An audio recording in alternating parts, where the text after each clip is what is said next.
Welcome to the Deep Dive. Today, we are attempting a deep dive into, well, what might just be the deepest question the human mind can even formulate. Does God exist? It really is the ultimate metaphysical confrontation, isn't it? It's the question that has shaped, philosophy, politics, entire cultures for millennia. And usually when you see this topic being tackled, the conversation it breaks down so quickly. It gets into emotional appeals or dogmatic shouting matches. Where people just retreat into their own entrenched beliefs and no one actually listens. But not this time.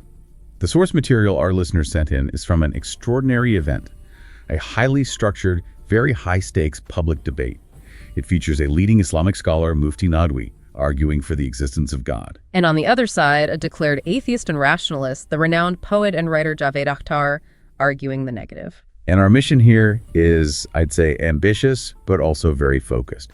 We are not here to pick a winner. We're not here to convert anyone. No, not at all. Our job is to strip away the emotion, the doctrine, the easy slogans, and really focus exclusively on the core philosophical arguments, the logical traps, and the fundamental standards of proof that both of these intellectual heavyweights agreed upon at the very start. And those ground rules were fascinatingly strict.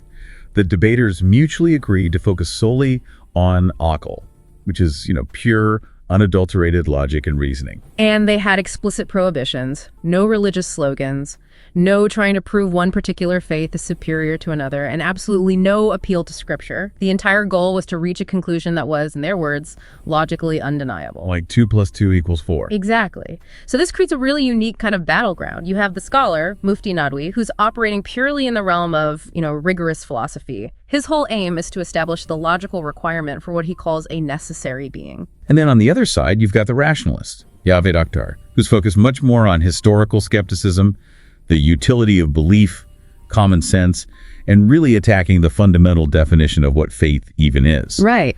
So over the next 30 minutes or so, we're going to unpack how these two expert thinkers tried to define the very nature of the universe itself, how they wrestled with the meaning of suffering and evil, and what they decided was the absolute standard required to prove or disprove the ultimate existence. This is your intellectual shortcut, really, to understanding the deepest logical tensions at the heart of this ancient, enduring debate. So let's start where they started. The first, and I think you could argue the most crucial part of this whole debate, was just establishing the rules of engagement. That's right, because the question of God's existence, it fundamentally transcends, the material world. It transcends our subjective experience. So both men had to agree that only pure logic, akal, would be enough. The standard was deductive certainty. Deductive certainty. If an argument is logically undeniable, it stands. If it's not, it falls. Simple as that. But hold on, for a lot of our listeners, especially those of us raised in a more Western scientific tradition, the immediate default is to demand evidence. Empirical scientific proof. Of course. So doesn't the scholars move to reject science right out of the gate? Doesn't that make him sound a bit defensive? Like he's trying to define the debate into a corner where only his methods can work. It's a really fair question, and it's one the scholar was clearly prepared for. He didn't reject science because it was inconvenient for him. He rejected it because of what he called a profound categorical mismatch. A categorical mismatch? What does that mean? He stated, quite powerfully I thought, that science deals with empirical evidence. It deals with things related to the natural and the physical world, things you can measure, test, observe. Right.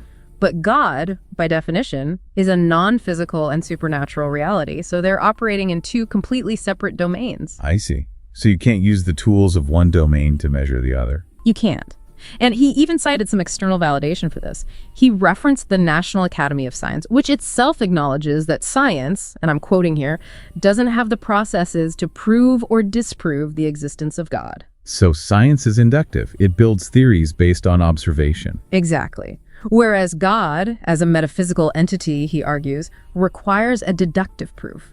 A proof based on premises that are themselves undeniable. He used that great analogy to really drive this point home, the one about the tool. Yes, the wrong tool analogy. It's so simple but effective. Yeah. He argued that demanding scientific or empirical evidence for God is just fundamentally illogical. It's like demanding he use a metal detector to find a piece of plastic. The tool is just incapable of detecting what you're looking for. It's literally the wrong instrument. He even went so far as to call it a childish demand, a bakana mutalba, for a thinker of the rationalist's stature to ask for physical evidence for a non-physical reality. Wow. So that really locks down his premise then. We have to talk in philosophy, not in physics. That's the ground rule.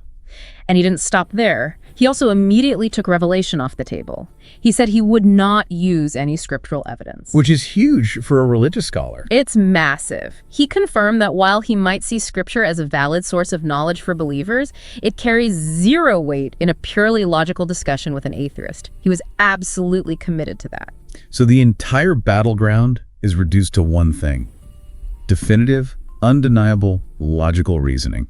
A definitive argument, that's the term he kept using, an airtight, rigorous syllogism that achieves logical certainty, like the mathematical truth that the sum of angles in a triangle is 180 degrees. He argued that anything less than that wouldn't be a valid refutation of a belief that, for billions of people, anchors their entire moral universe. And this is where the scholar makes his boldest move. He doesn't just set the standard of proof, he makes a predictive challenge. He does. He confidently asserted that no such definitive, logically sound argument against God's existence could possibly be furnished by the atheist side. He's basically saying, I've built a philosophical case that is logically required for the universe to exist, and I'm telling you now, you will not be able to dismantle it using logic alone. It's a massive opening move, an incredibly confident one. It really is, because it immediately places the burden of logical proof on the rationalist. Even though, as we'll see, the rationalist fundamentally disagrees on who should be carrying that burden in the first place. And that becomes a huge point of contention later on. But this initial framing, it immediately steered the entire deep dive away from, simple talking points and slogans and right into the dense, high-stakes world of philosophical necessity. So now that the standard has been set deductive certainty, pure Alkal the scholar deploys his main weapon. His anchor argument, the centerpiece of the theist's philosophical case, the argument from contingency. And he claims this is the one argument that the entire atheist world cannot logically refute. That's the claim. And he introduces it so clearly. He doesn't start with, dense philosophical jargon. He starts with a common sense premise, an analogy that's really accessible. The pink ball on the isolated island. That's the one. Can you walk us through that again? Yeah. Because I think it's just crucial for understanding his whole line of reasoning. Of course. So imagine, he says, that you and I, we travel to an island, and we can verify somehow that this island has never been visited by humanity. It's pristine, naturally formed. Okay. But as soon as we land, we find a perfectly formed pink composite ball just sitting there on the sand. My first thought is, how did this get here? Exactly. Your first thought is not, oh, how beautiful is the physics that created this ball from sand and water. No. You immediately ask, wait, who made this? Why did they choose this specific color? Why does it have these specific manufactured properties? You are immediately searching for a cause that is external to the island itself. Right, because a pink composite ball doesn't just happen. It doesn't just happen. And here's the power of the analogy. He says the question itself is independent of scale. Meaning, what if we scale that pink ball up to the size of the entire cosmos? The universe, with its precise physical laws, its constants, its existence in this one specific form out of infinite possibilities. Does the philosophical question change? No, I guess it doesn't. He argues it doesn't. In fact, the sheer vastness of the object only amplifies the underlying philosophical question. Why does this specific reality exist in this specific form? It demands an explanation for its specificity and for its very presence. It feels manufactured. So we're moving from this intuitive feeling that things need a cause to a more formal philosophical definition, the definition of contingency. Exactly. Everything we observe in the universe and the universe itself, every galaxy, every planet, every living thing, every single physical law is contingent. And a contingent thing is one whose existence is. It's dependent on something else. That's the definition. The chair I'm sitting on is contingent. It depends on the tree it came from, the craftsman who built it, the laws of physics that hold its shape.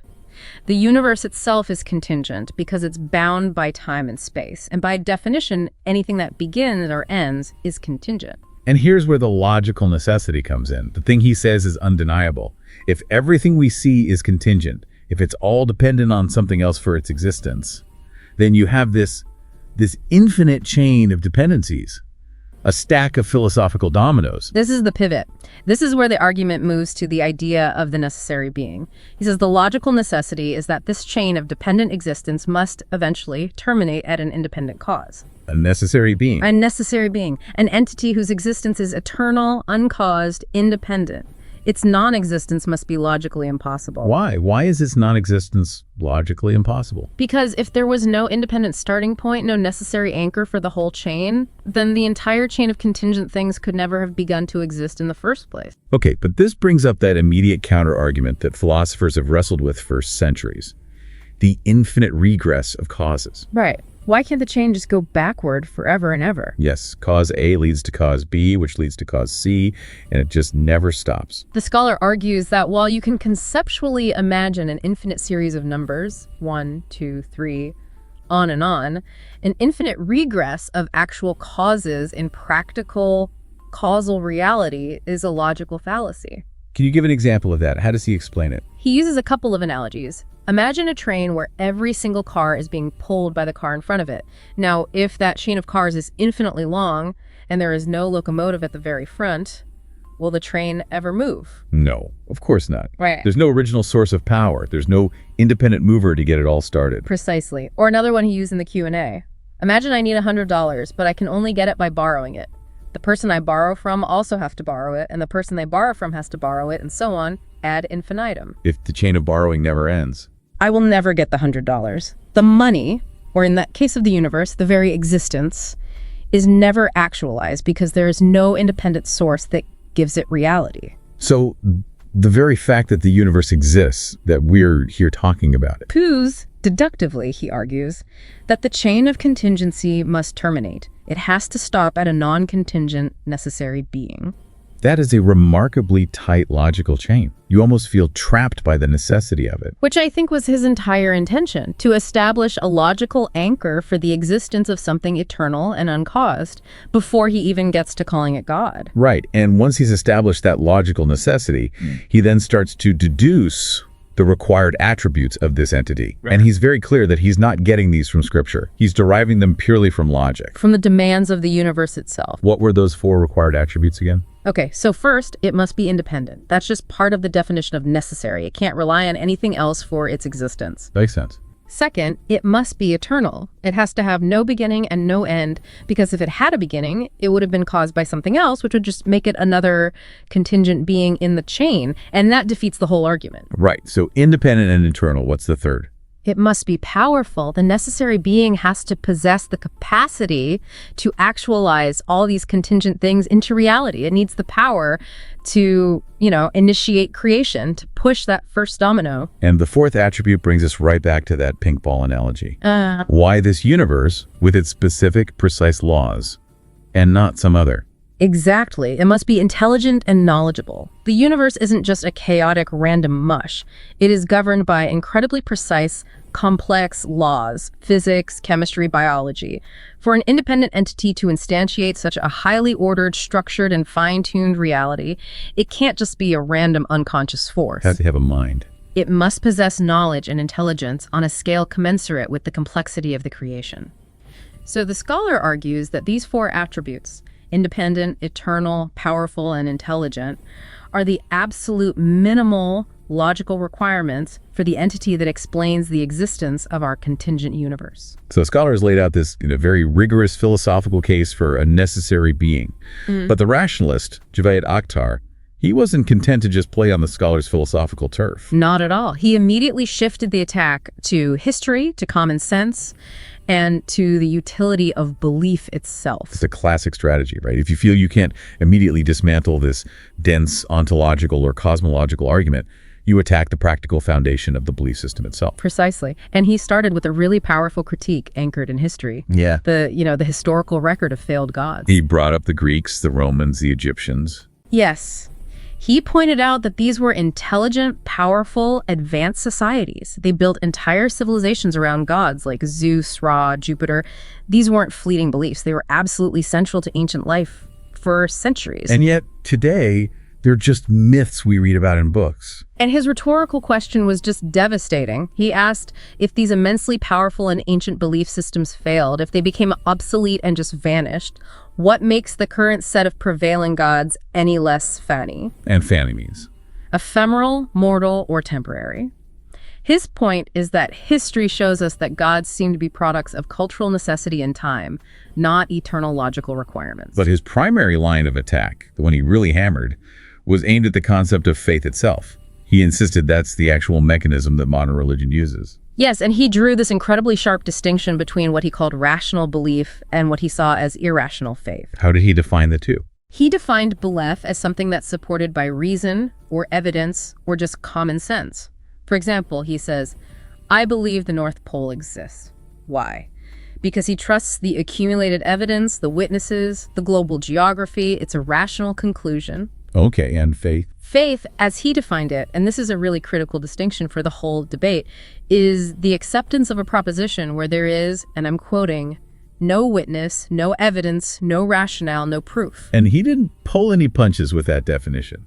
He basically equated the demand for that kind of faith with stupidity. He did. It's a classic epistemological attack. He's arguing that the moment a religion asks you to surrender your reason, it becomes fundamentally irrational. Of course, the scholar had to respond to that directly. Immediately. He had to reject that specific definition of faith. The scholar argued that the rationalist was creating a false dichotomy, that faith isn't inherently the abandonment of reason. So he's saying faith can be rational. He's insisting that faith can be true or false, just like a belief can be. It all depends on whether it is, in his words, backed by logic, reason, and evidence. So they actually agreed that faith without evidence is unacceptable. But they argued vehemently over whether the belief in God requires you to surrender your reason in the first place. And moving on from that definition, the rationalists jumped right back to the rules of the debate, challenging the scholar's opening move that the atheist had the burden of logical disproof. Yes, this is where he brings in the famous philosophical principle from Bertrand Russell. The celestial teapot. Russell's teapot. He says, if I claim that a tiny porcelain teapot is orbiting the sun somewhere out between Earth and Mars, it is my job, as the one making the claim, to prove its existence. It's not the listener's job to build a rocket and go looking for it just to disprove my wild claim. Exactly. The burden of proof lies with the person making the positive assertion. He argues that since religious people are the ones making the affirmative claim, God exists, the burden of proof is entirely on them. The rationalist flatly refuses to accept the burden of proving a negative, especially one of that magnitude. But the scholar had a nuanced philosophical rebuttal to that, didn't he? He did. He maintained that proving a negative claiming God does not exist is still a claim of knowledge. It's a positive assertion about the nature of reality. So if you claim that no one is currently inside a locked vault, you have made a positive assertion about the state of that vault, and you still bear the responsibility of proving that knowledge claim. The scholar insisted that anyone claiming to know the ultimate reality, whether they're saying God exists or God does not exist, must furnish deductive proof. While the rationalists held firm that this just inverts the normal rules of discourse. He did. He said the burden is always on the proposer. Beyond the logical rules, the rationalist also critiqued what he saw as the arrogance of religious claims to total knowledge. Yes, he suggested that religious narratives lack humility. They claim to know everything, how the world began, how it will end, what happens in the afterlife, but they never seem to admit, we just don't know. And he used that specific sharp detail to emphasize the point, the absence of dinosaurs in any religious text. Right. His implication is that if these narratives truly contained total knowledge about creation, surely they wouldn't have just skipped over the millions of years of life and death represented by the entire fossil record. It's a glaring omission. But the scholar's defense here was quite concise and, I thought, effective. It was. He dismissed the criticism as a category error. Religious scriptures, he argued, are not meant to be science textbooks. They don't claim to be an exhaustive catalog of every species that ever lived. Your stated domain is different. Completely different. Their stated domain is morality and metaphysical reality, the purpose and the principles, not the empirical data. And this just highlights the constant tension in the debate. The rationalists repeatedly tried to drag the conversation into the realm of empirical science and history, while the scholar insisted on keeping it anchored firmly in logic and metaphysics. Now let's talk about a classic logical trap the rationalist used. It's one that uses our own common sense to challenge the idea of an eternal being. This is the question of what was God doing before creation? Exactly. If God is eternal, what exactly was he doing for the thousands or even the billions of years before he decided to create the universe? Was he waiting? It's a very intuitive question that I think trips a lot of people up. We automatically apply our own human concepts of sequence and patience to an entity that allegedly exists completely outside of those concepts. And the scholar had a ready and philosophically rigorous refutation for it. What was that? He argued that time itself is a function of the universe. Time is an internal contingent dimension of creation. So time and space came into being with the universe. Correct. Since the necessary being is, by definition, the creator of time and space, applying the concept of before time to that necessary being is an illogical, invalid question. It's a categorical error. It's like asking, what is north of the North Pole? That is a perfect analogy. The concept of north only exists within the framework of the Earth's geography. If you try to step outside that framework, the word loses all meaning. So you're trying to define the creator using the properties of the thing that was created. Precisely. If the necessary being initiated time, then the question, what was he doing when there was no time, just becomes meaningless gibberish. That exchange really reaffirmed the scholar's commitment to pure logical consistency, even when he was facing a really compelling intuitive challenge. Okay, so having covered metaphysics and the rules of proof, the debate then moved into what was probably the most emotionally charged territory, morality and the existence of evil. And the rationalists focused heavily here on decoupling our human concepts of justice from any kind of cosmic reality. He argued very forcefully that justice or insaf is not inherent in the universe. No, not at all. He says, just observe nature. Nature is completely amoral. A lion eats a deer, that's not evil, that's just survival. A volcano erupts, a storm destroys a city. Nobody is morally culpable for that. No one goes to nature jail. So justice is a purely human invention. It's a social compact we create. That's his point. He compared justice to traffic rules using the example of left-hand drive. It's a rule we collectively agree on to avoid chaos, but it has no cosmic significance. It's subjective, it's context-dependent, and it's designed purely for human survival in a group. And his conclusion from this is profound. He says that the religious promise of justice in the afterlife, this assurance that our human moral rules are somehow cosmic and will be enforced by a God, that very promise proves that religion is entirely man-made. It is, in his view, an understandable but ultimately desperate human attempt to impose order and meaning on a chaotic, indifferent universe. That is a fundamental challenge to the scholar's entire premise. Because if morality is purely subjective, then the necessary being is stripped of its moral function. Absolutely. But the scholar countered this subjective morality perspective very aggressively. He called it a logical fallacy. A false equivalence. Yeah. He agreed that, yes, traffic rules are subjective. But he argued that equating traffic rules with fundamental moral imperatives, like the prohibition of murder or oppression, is just intellectually dishonest. And how did he break down that logical trap? He raises the ultimate chilling objection. If morality is defined solely by social consensus, or if justice is merely a preference, then who is to say what is objectively evil? Right. If a majority of people in a certain society agreed that an atrocity, say, the Nazi genocide, or Zom, which means oppression, was acceptable, then under the rationalists' model, it could technically be justified. Because if there is no objective standard outside of human agreement, then morality just becomes a vote. It's just a vote. The scholar argued that our inherent instinctive human repulsion to certain acts, like rape, oppression, mass murder, proves the existence of an objective moral reality, and that reality must be grounded in an objective, fixed source that is non-contingent. So the central conflict here is stark. If the atheist defines good and evil without a divine fixed standard, how can they object to the worst human atrocities without just resorting to their own personal preference? That's the question he puts to the rationalist, and this philosophical exchange set the stage for the most difficult challenge for any theist, the problem of evil, the omnipotent paradox. And the rationalist delivered this critique with powerful emotional force. He didn't keep it abstract. No, he made it very real. He brought it home by citing contemporary suffering tragedies in Gaza, the daily death of 45,000 children globally from hunger or preventable diseases like diphtheria.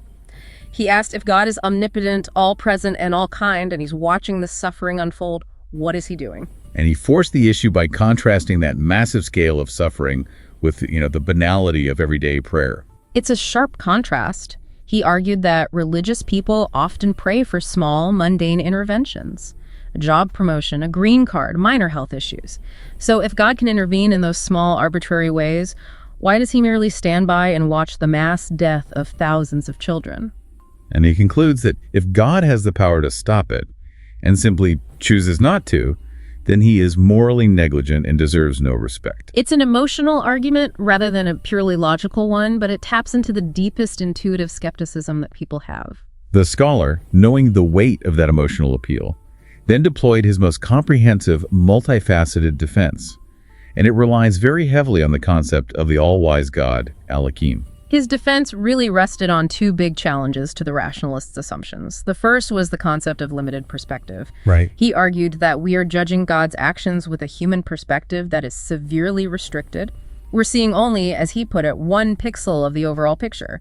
He says God is not only omnipotent and merciful, but also all-wise, Al-Hakim, and all-knowing. This is that doctor and child analogy again. Exactly. The child screams because the injection hurts, and from the child's perspective, this is a terrible act of evil. But the parent or the doctor who has the full context knows the pain is necessary for the ultimate good of health. And we as humans are the child in this analogy. We're unable to see the ultimate necessary wisdom behind the suffering we experience. That's the first part of his defense. The second part was a challenge to the idea that evil lacks a good reason. The scholar insisted that suffering and hardship exist for a necessary good reason. And one of those reasons is purely definitional. Yes. You can't define light without darkness. You can't understand joy without sorrow or justice without zulm, without oppression. The existence of evil allows us to identify and pursue good. But most critically, it creates the context for the life as a test. That's the primary function. The primary function of evil and suffering, in this view, is to provide the mechanism for human free will to be tested and exercised. If life were perfect, if every action resulted in comfort, the test would be completely meaningless. An exam with only correct answers is not an exam. Precisely. You cannot develop genuine noble qualities like patience, sacrifice, charity, courage, unless you are forced to contend with hardship, loss, and the possibility of making an evil choice. The test requires meaningful resistance.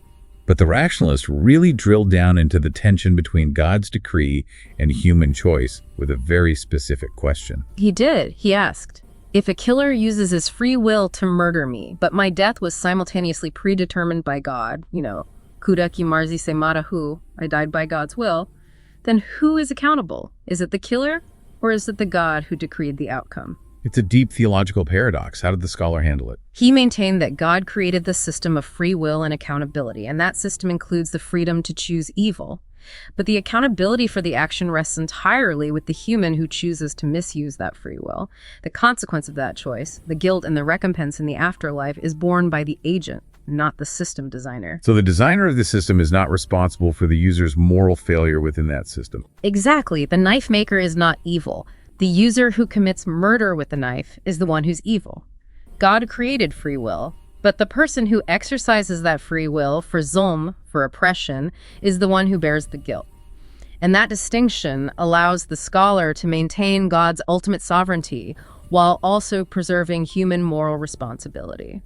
So as the discussion started to wind down, both thinkers delivered these forceful closing statements, really returning to the core intellectual points that they wanted to anchor in the listener's mind. The scholar, he went right back to his anchor point from the very beginning, from section 2. The argument from contingency. Right. He asserted that his core philosophical argument, the logical necessity of the necessary being derived from the contingency of the universe, was never actually dismantled by his opponent. He claimed the rationalists sort of deflected. Yes, that he deflected to critiques of religious practice, of history, of definitions of faith, but that he never logically refuted the core premise that contingent reality requires an uncaused eternal cause.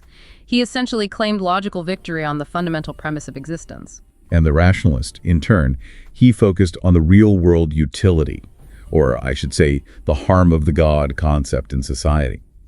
He wasn't arguing pure metaphysics anymore at this point, he was arguing sociology. It was a powerful pivot.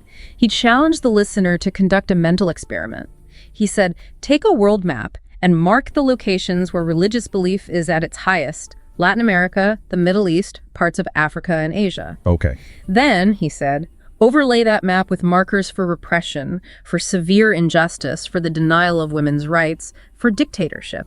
He suggested the two maps would look largely the same. Implying that the concept of mass belief, regardless of the specific doctrine, has historically been used to create, justify, and maintain zulm or oppression. It's a profound indictment. He's suggesting the problem isn't the truth value of the claims, but the behavioral result of the belief system itself. And he also brought up this interesting idea that belief drains a person's quota of goodness. Yes. He argued that if a person spends significant time in prayer or ritual or other practices aimed solely at placating a deity, they feel they have done a good deed and fulfilled their moral obligation. So that consumes their limited moral energy. He suggested it does, that it leaves less motivation or resources for genuine social charity or direct intervention in human suffering because they believe God has the ultimate responsibility anyway. This led to a very clever, mathematically provocative rhetorical move, which we've been calling the atheist's math. It's pure statistical rhetoric, but it's very sticky.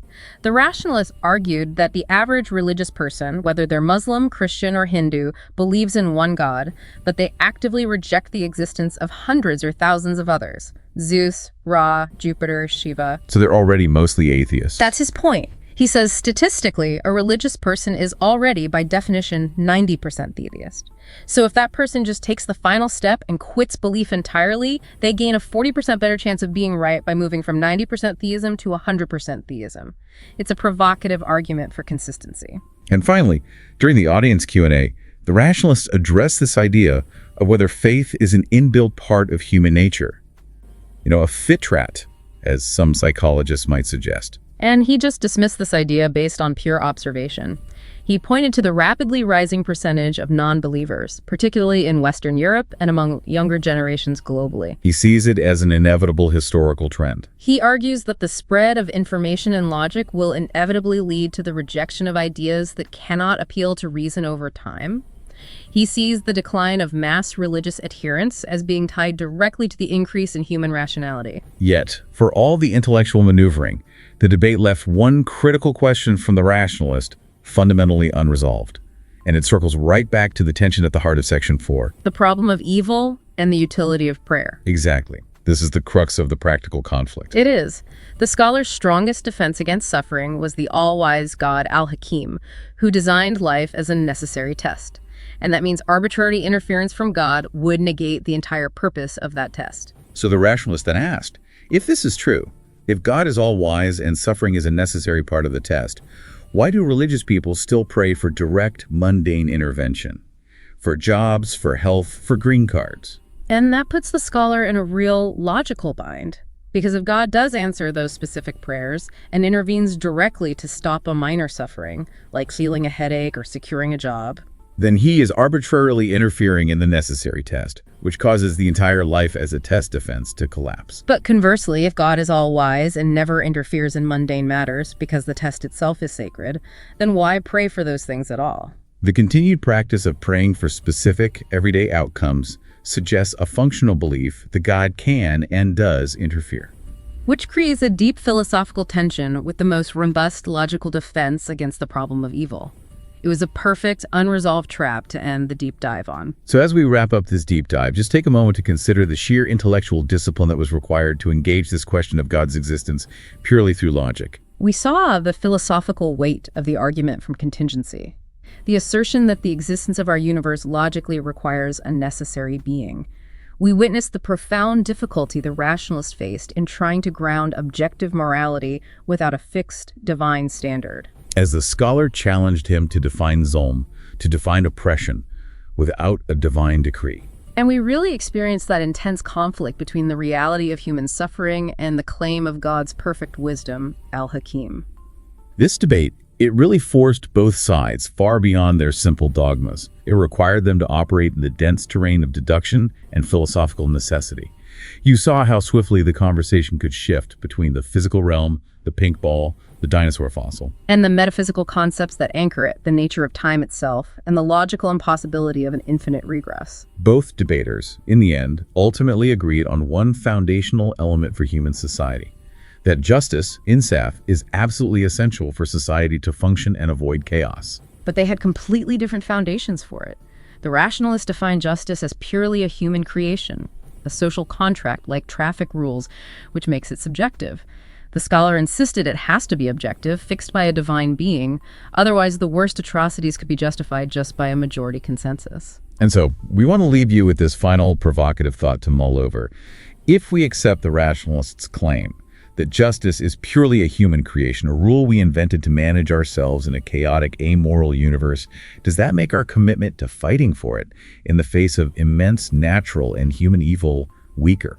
Or does our decision as mortal contingent beings to define, enforce, and fight for objective moral standards, even if the cosmos doesn't seem to care, does that make the human commitment to goodness even more essential and even more profound? What is the real foundation of justice in your life?